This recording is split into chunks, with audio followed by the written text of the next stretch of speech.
Պատրաստում եմ թզի աննկարագրելի համեղ ջեմ առանց մի գրամ շաքարավազի, կարևորը առողջարար է և օգտակար։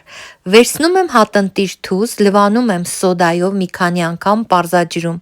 Խորուն կամանի մեջ եմ տեղավորում կտրատված թուզը։ Վրան ավելացնում եմ մի քիչ ջուր, եփում եմ այնքան, որ լավ փափկի, ժամանակ առ ժամանակ ստուգում եփվածության աստիճանը։ Երբ համոզվում եմ, որ պտուղը լավ եփվել է, ահա այսպիսի տրորող գործիքով ճզմում եմ, շարունակում եփել մինչև պատրաստ լինելը։